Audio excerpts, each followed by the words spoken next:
Om Swastiastu. Assalamualaikum warahmatullahi wabarakatuh. Salam sejahtera bagi kita semua. Shalom, nama budaya, Wede Dong Tian, salam kebajikan, Rahayu, Rahayu, Rahayu. Salam dan bahagia untuk Bapak Ibu penggerak. Perkenalkan, saya I Gusti Bagus Madiagung, calon guru penggerak Angkatan 10 dari Kabupaten Buleleng, yang akan memaparkan kesimpulan dan refleksi pemikiran Ki Hajar Dewantara modul 1.1 koneksi antar materi.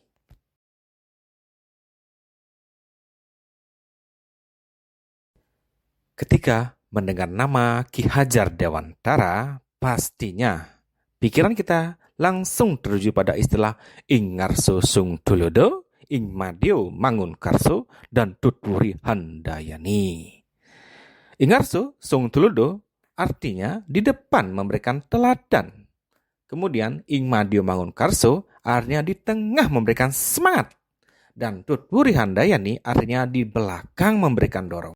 Pendidikan dan pengajaran tidaklah sama.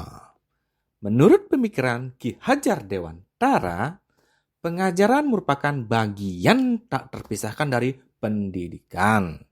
Aktivitas pengajaran diartikan sebagai proses pendidikan dalam memberi ilmu untuk kecakapan hidup anak, baik secara lahir maupun batin. Sedangkan pendidikan adalah proses menuntun atau dimaknai sebagai aktivitas memberi tuntunan terhadap segala kodrat yang dipunyai anak supaya ia dapat mencapai keselamatan dan kebahagiaan setinggi-tingginya, baik sebagai pribadi maupun sebagai anggota masyarakat. Pendidikan menciptakan ruang bagi murid untuk bertumbuh secara utuh agar mampu memuliakan dirinya dan orang lain, serta menjadi pribadi yang mandiri. Dalam filosofi Ki Hajar Dewantara, bahwa guru itu ibarat seorang petani yang menggarap lahan. Sebagai seorang petani, haruslah mengenal tanah lahan yang akan ditanami, benih yang akan ditanam, pengairannya, dan pupuk yang sesuai agar nanti menghasilkan panen yang maksimal. Demikian juga guru. Guru harus memahami dan mengenal muridnya secara utuh. Dari mana latar belakang keluarganya, apa bakatnya, kelebihan apa yang dimiliki, minat belajar seperti apa, dan juga gaya belajar yang dia sukai. Dengan mengenal dan memahami murid secara utuh, maka kita jadi bisa memberikan pembelajaran yang sesuai dengan kodrat alam dan kodrat zaman peserta didik, sehingga akan menghasilkan murid-murid yang berkualitas dan bermanfaat baik bagi dirinya maupun masyarakat.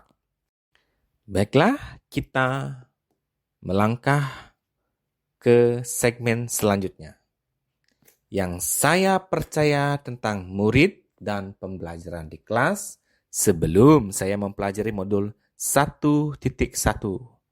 Yang pertama, yaitu memandang anak-anak sebagai gelas dan kertas kosong. Untuk diketahui bahwa saya adalah seorang guru bahasa Inggris, saya meyakini bahwa siswa pasti susah dan berbicara menggunakan bahasa Inggris. Akibatnya, saya sering memperlakukan siswa sebagai gelas kosong, dan saya perlu mengisinya dengan pengetahuan yang saya miliki dan menjadikan diri sebagai satu-satunya sumber belajar. Bila gelas itu sudah penuh dengan pengetahuan, maka itu saya anggap sebagai sebuah keberhasilan. Kedua, pembelajaran yang saya lakukan hanya sebatas transfer materi. Saya pikir ketuntasan materi lebih penting daripada memahami karakteristik murid. Biasanya, saya hanya melihat nilai aspek kognitif. Misalnya, saat mereka mengerjakan tugas dan soal ulangan harian. Jika murid sudah mencapai KKM, ya sudah, pembelajaran dianggap berhasil. Ketiga, memandang semua anak itu sama. Yang saya maksudkan adalah semua anak-anak harus diperlakukan sama dalam pembelajaran, yang mana saya harus menjeragamkan metode pembelajaran tanpa mempertimbangkan minat dan potensi masing-masing anak. Di sisi lain, dengan menjeragamkan metode pembelajaran, maka saya tidak perlu disibukkan dengan pengelolaan pembelajaran dalam kelas. Keempat, saya adalah penguasa kelas. Hahaha. Saat melakukan pembelajaran, saya menganggap bahwa siswa harus mengikuti aturan saya dalam pembelajaran. Saya punya kewenangan sepenuh untuk mengatur kelas menurut apa yang saya anggap baik. Jika ada yang melanggar aturan yang saya buat dalam pembelajaran, maka saya berhak memberikan hukuman. Dan yang paling ekstrim yaitu saya bagaikan devil bertanduk merah yang sering marah-marah di kelas. Namun, setelah saya mempelajari modul 1.1 tentang pemikiran Ki Hajar Dewantara, saya menyadari bahwa apa yang saya pikirkan dan saya lakukan selama ini tidaklah tepat, bahkan usang, bagaikan wajah saya yang kucel akibat tidak pakai foundation dan pelembab. Pertama, murid tidak lagi diibaratkan sebagai lembaran kertas kosong. Namun, masih ada goresan yang samar. Sehingga, guru harus memiliki tugas untuk membuat goresan yang samar menjadi nyata. Seperti hal-hal yang positif yang ada pada murid. Dan guru berusaha untuk menyamarkan, bahkan menghilangkan goresan hal-hal negatif pada murid. Yang kedua, seharusnya saya melakukan proses pembelajaran secara menyeluruh, bukan menitikkan pada aspek kognitif saja. Namun, harus mengakomodir seperti afektif, psikomotor, spiritual, sosial, dan budaya. Ketiga, menurut Ki Hajar Dewantara, setiap anak itu istimewa. Mereka punya keunikan dan karakteristik tersendiri sebagai seorang individu. Saya sebagai guru harusnya memberikan tuntunan pada anak-anak menurut minat dan potensi masing-masing. Hal ini juga sejalan dengan analogi dari Ki Hajar Dewantara bahwa seorang petani tak akan dapat menjadikan padi yang ditanamnya itu tumbuh sebagai jagung. Selain itu, ia juga dapat memelihara tanaman padi tersebut seperti hanya memelihara tanaman kedelai dan tanaman lainnya. Keempat, anggapan keliru saya yang berikutnya adalah menjadikan diri saya penguasa kelas. Ternyata itu sangat keliru. Guru harusnya sebagai fasilitator dalam proses pembelajaran.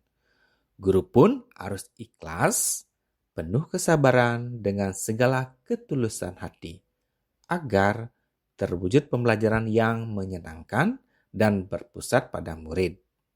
Selain itu, saya harus mempelajari karakteristik murid. Karena setiap anak dilahirkan unik dengan kelebihan dan kekurangannya masing-masing. Saya harus menghargai untuk memberikan kesempatan kepada mereka untuk tumbuh sesuai dengan kodratnya.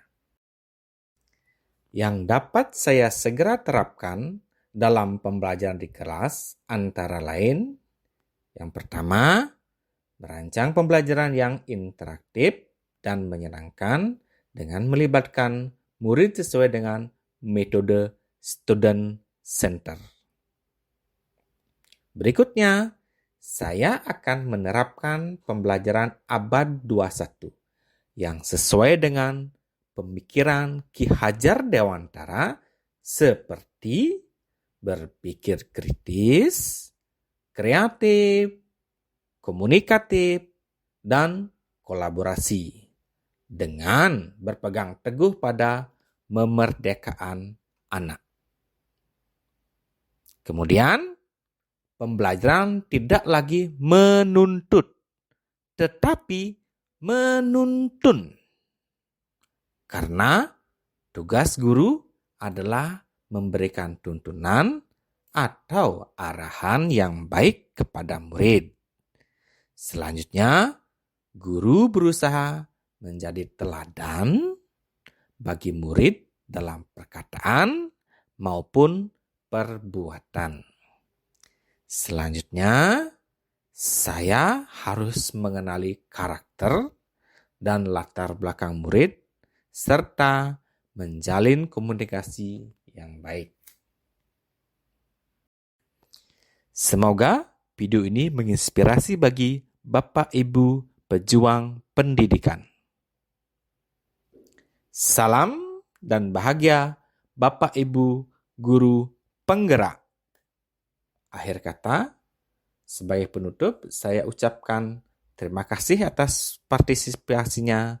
Mohon maaf jika ada perkataan atau kalimat yang salah baik sengaja maupun tidak sengaja. Om Santi Santi Santi Om. Wassalamualaikum warahmatullahi wabarakatuh. Salam sejahtera bagi kita semua. Shalom. Nama budaya, Wedi Dong Tian, salam kebajikan, Rahayu, Rahayu, Rahayu.